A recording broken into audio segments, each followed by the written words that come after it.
আসসালামু আলাইকুম বন্ধুরা, জমে উঠেছে লা লিগা।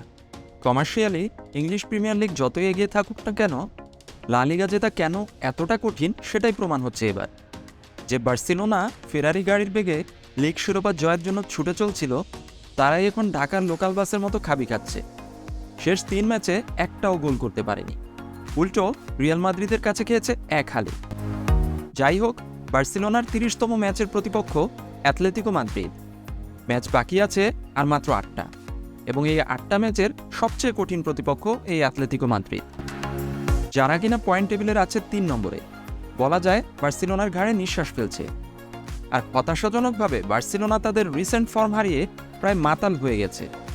আরও ভয়ঙ্কর ব্যাপার, লা লিগার সবচেয়ে ভালো ফর্মে এখন এই অ্যাথলেটিকো মাদ্রিদ। শেষ 6 ম্যাচের সবকটাতেই টিক মার্ক, মানে জয় পেয়েছে তারা। বার্সেলোনা গত 10 এপ্রিল এবং 16 এপ্রিল যথাক্রমে জিরোনা এবং গেটাফের বিরুদ্ধে ব্যাক টু ব্যাক ড্রয়ের সৌজন্যে তাদের শিরোপার নিশ্চয়তা বিরাট ধাক্কা খেয়েছে। তবে তারা এখনও টেবিলের শীর্ষে একটা কমান্ডিং পজিশনে রয়েছে। লাস্ট কিছু ম্যাচের পারফরমেন্স বাদ দিলে প্রকৃতপক্ষে একটা চমৎকার লা লিগা কাটাচ্ছে জাবির দল। 23টিতে জয়, 4টি ড্র এবং 29 ম্যাচে 2টিতে হেরে 73 পয়েন্ট সংগ্রহ করেছে। বর্তমান চ্যাম্পিয়ন রিয়াল মাদ্রিদের থেকে 11 পয়েন্ট ব্যবধান ধরে রেখেছে। এই মৌসুমে লা লিগায় বার্সেলোনার সেরা হোম রেকর্ড রয়েছে। তাদের 14 ম্যাচ থেকে 36 পয়েন্ট তুলেছে, কিন্তু অ্যাথলেটিকো তাদের ম্যাচে খুবই শক্তিশালী।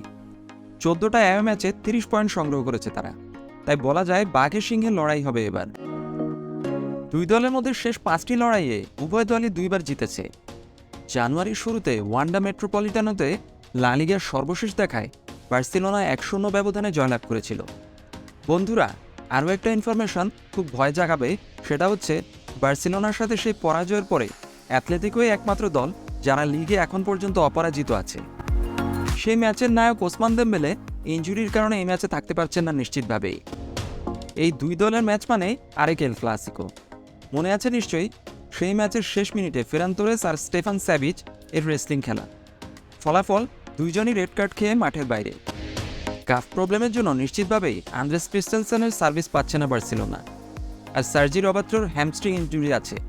ওসমান দেম্বেলে যদিও ট্রেনিং সেশনে ফিরেছে, কিন্তু সে এখনও ম্যাচ খেলার মতো ফিট হতে পারেনি। এই পোলাটা কী খায় আল্লাহ জানে, দিনকে দিন আরও শুকায় যেতেছে। তবে খুশির খবর, Pedri, Frenkie de Jong last training সেশনগুলোতে পার্টিসিপেট করেছে এবং এই ম্যাচে সাব হিসেবে তারা খেলতে পারে। অন্যদিকে অ্যাথলেটিকোর মার্কোস নিওরেন্তে কন্ডকবিয়া ইয়েলো কার্ড খেয়ে বসে আছে। তারা এই ম্যাচে তাই আলোচনার বাইরে। আর বার্সার পুরনো প্লেয়ার মেমফিস ডিপাই ইনজুরির কারণে এই ম্যাচ মিস করবে। আতোয়ান গ্রিজম্যান তাদের মূল ভরসা, আর আক্রমণভাগে কারাস্কো, অ্যালভারো মোরাতা ভয়ের কারণ হতে পারে। গোলবারের নিচে ওব্লাক তো বিশ্বের সেরা 5 গোলকিপারের একজন এই মুহূর্তে। আগামীকাল বাংলাদেশ সময় রাত 8:15 ক্যাম্প নুতে এই ম্যাচ শুরু হবে। ইদানিং ফুটবলে, বিশেষ করে লা লিগায়, রেফারিং খুব ভাইটাল রোল প্লে করছে, বিশেষ করে বার্সেলোনার ম্যাচগুলোতে। কিছু রেফারি ম্যাচে যেন বার্সেলোনার এগেনস্টে বিপক্ষ দলের 12th ম্যান হিসেবে মাঠে থাকে। তো আগামীকালের ম্যাচ রেফারি জোসে মারিয়া সানচেজ মার্টিনেজ।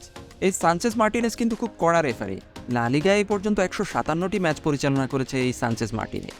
এই 157টি ম্যাচের মধ্যে সে সর্বমোট 859টি ইয়েলো কার্ড দেখিয়েছে, আর সরাসরি 18টি রেড কার্ড দেখিয়েছে, এবং সবচেয়ে ভয়ঙ্কর তথ্য হচ্ছে সে 44টা পেনাল্টি দিয়েছে।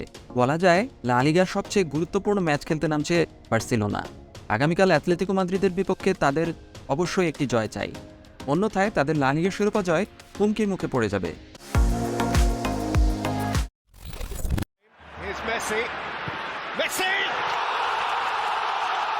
Who is the best player in the world?